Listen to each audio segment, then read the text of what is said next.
భార్య మీద విరక్తి కలిగేటట్టు పనికి అసలు పనికే పోకుండా నాకు ఒకటే హింసిస్తుండేవాడు.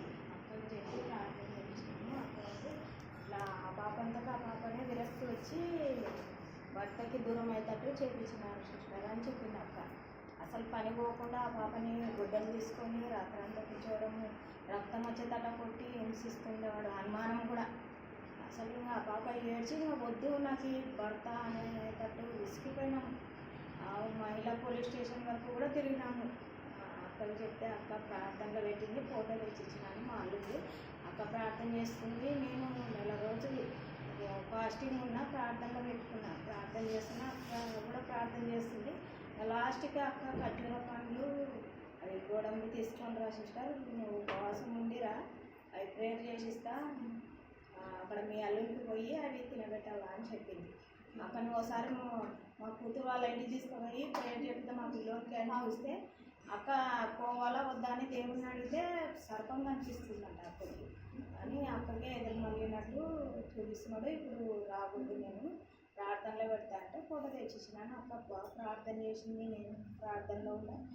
అక్క ఖర్జూర పండ్లు అవి ప్రేయర్ చేసి వాళ్ళ అక్క వాళ్ళ ఇంటికాడ పెట్టి ప్రేయర్ చేసి ఇచ్చింది. అవి తీసుకుపోయి మా కూతురికి ఇస్తే తినిపించింది. దేవునికే మహిమ కలగాలి. పోయిన సంవత్సరం అంతా ఏడ్చుకుంటున్నాం మేము, కానీ దేవుడు అద్భుతంగా విడిపించినాడు. ఆ చేతబడి మా అల్లుడు ఇప్పుడు బాగున్నాడు. అసలు పని ఒకటి అయిపోయేసరికి ఇంకో పని రెడీగా పని ఉంటుంది, పనికి పోతున్నాడు. దేవుని కృపను బట్టి వాళ్ళ భార్య భర్త బాగా మంచిగా ఉంటారు. దేవుడే కార్యం చేశాడు. అక్కడ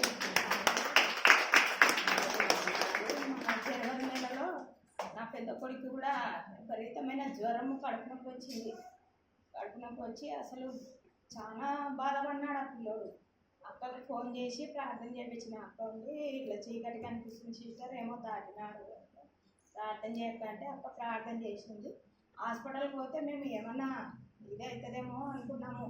ఆ పిల్లోనికి ఎక్కువ కడుపు నొప్పి ఉంది. స్కానింగ్ చేస్తే ఏమయ్యలేదు, ఫుడ్ ఇన్ఫెక్షన్ వల్ల అది అయింది అని చెప్పినారు. అక్క చేసిన ప్రార్థనకి దేవుడు అద్భుతంగా ముక్తి స్వస్థపరిచినాడు. నా పెద్ద కొడుకు మా ఇంట్లో ఎన్నో కార్యాలు జరిగించిన దేవునికి కృతజ్ఞతాస్తుతులు ప్రార్థించిన